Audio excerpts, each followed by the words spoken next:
The legend of Amazons or women warriors has always stimulated the imagination, especially of men.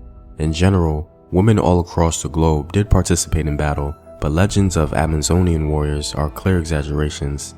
So, with the existence of Christian and Muslim sources talking about black women warriors in the battle for Valencia, to what extent can that really be relied on? Today, I'll be speaking about one scholar's argument who believes that the accounts of black women warriors in Spain must be taken seriously.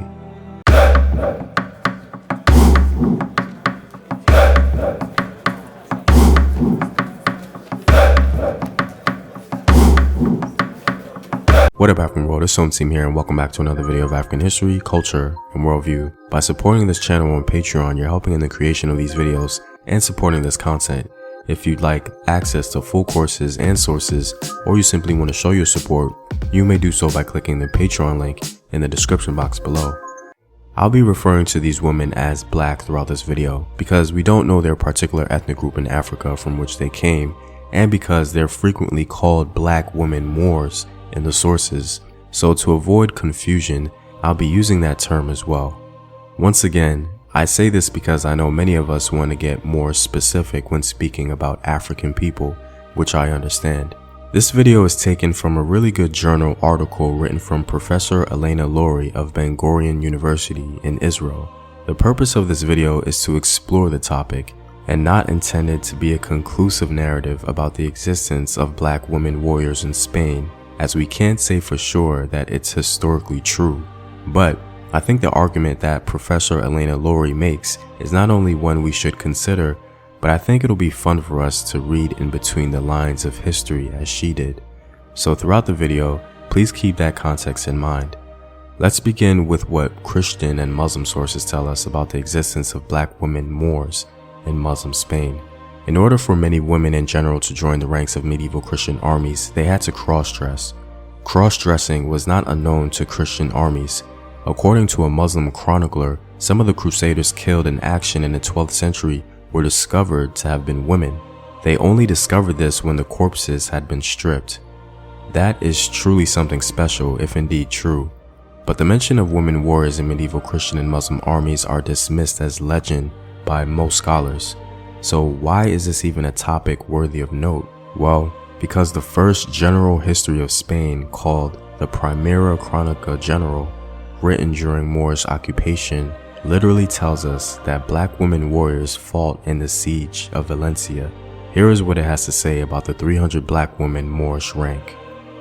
The history tells us that at the end of 3 days after the Cid died, King Bucar arrived from Tunis and disembarked at the port of Valencia with an extraordinarily large force of 36 Moorish kings, and he brought with him a black Moorish woman who had 300 black Moorish women with her, and all of them had their heads shaved apart from a tuft which each of them had on the top of their head. This was because they came as if on a pilgrimage and to seek pardon. They were well armed with cuirasses and with Turkish bows. According to Ibn al-Faris, who was the one who transcribed this Historia in Arabic, there were at least 15,000 tents, and King Bucar ordered that black Moorish woman to station herself nearest to town with all her company. She was the first to be killed by the Christians in the fray, as you shall hear later. According to this account, the Christians charged the tents where the black women were, but a sort of last-ditch effort took place under their leader, whom they called Nugamath. After this, they were forced to flee.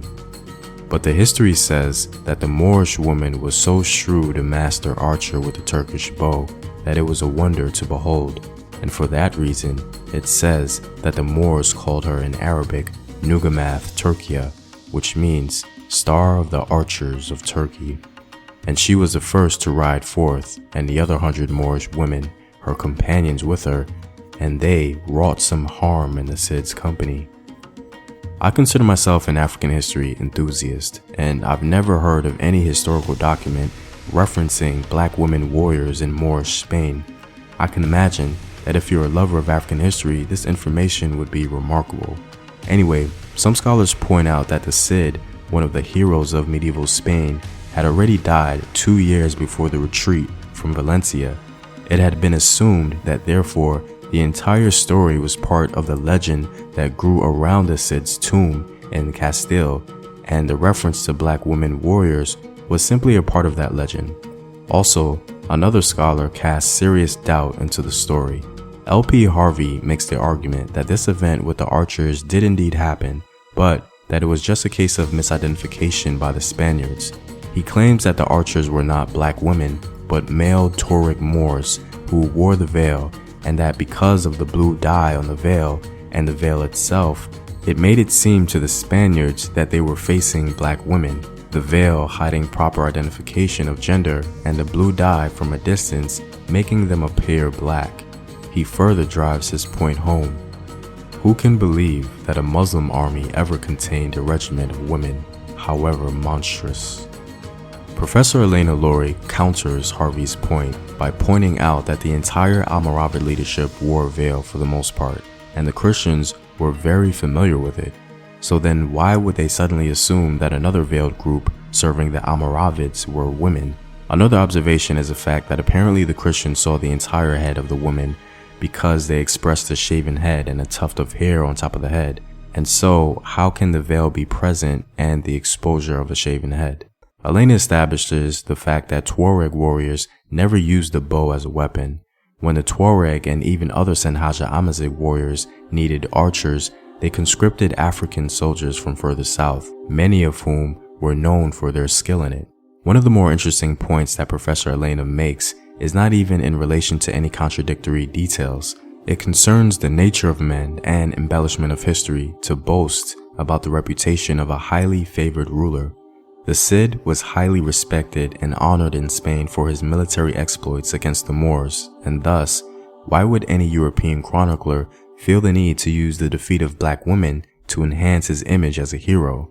Professor Elena alternatively points out that the Spaniards used the event of black women fleeing as religious symbolism, which include the visible manifestation of the Apostle Santiago on the battlefield. Not surprisingly, the Muslim author Ibn al-Qama used the event of fleeing black women as the principal reason for Muslim defeat. And so, the victors used black women for their religious glory, and the defeated used black women as the sole reason for their retreat. The argument presented is definitely fascinating because either way, both parties involved reference the use of black Moorish women. The question we are left with is, how is this so? The history of women warriors in Africa and abroad is documented and does indeed exist. The notion of women going on jihad was not entirely alien to the early traditions of Islam, but it affected only a few isolated individuals. Haram first had to beg the Prophet for permission to fight in the Holy War, and even then she was accompanied by her husband. And Khawla bint Aswar, the descendant of Arabian kings, cross-dressed and passed as a man. In Africa, Arab scholars frequently spoke about the freedom of Amazigh women. Even Ibn Battuta stated that the women of the Masufa Amazigh were, and I quote, more important than the men, whatever that truly means.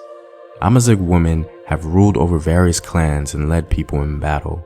Amazigh resistance to Arab expansion was led by Kosilia and Kahina, and in the 15th century, Bakom Kabi, an Amazigh ruler of the Senhaja Nonu, fought against the great conqueror king Sani Ali of the Songhai until she was later defeated by him. It's even been suggested that the terracotta statues of women armed with cutlasses in Nigeria, dated around 1100, has some relationship with the existence of women warriors in Muslim armies. Some of the women depicted in these statues have shaven heads except for a tuft on top. If anything, this is the closest we get to a smoking gun as it concerns Professor Elena's argument. Why would African women so much further south be involved in Muslim armies in Spain? Well, it's possible because of the Ghana Empire. The rulers of Ghana converted to Islam around 1076.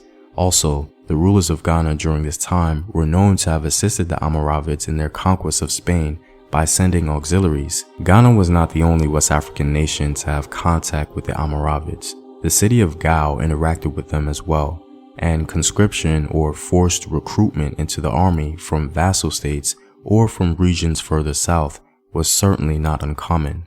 Regardless, none of this information proves conclusively the existence of black women Moors in Spain, but at the very least, it does make Professor Elena's argument more plausible, as women warrior regiments did exist in West Africa, and it's not wholly out of the question that they could have been conscripted by the Muslims in North Africa or the Muslims from Ghana or Gao.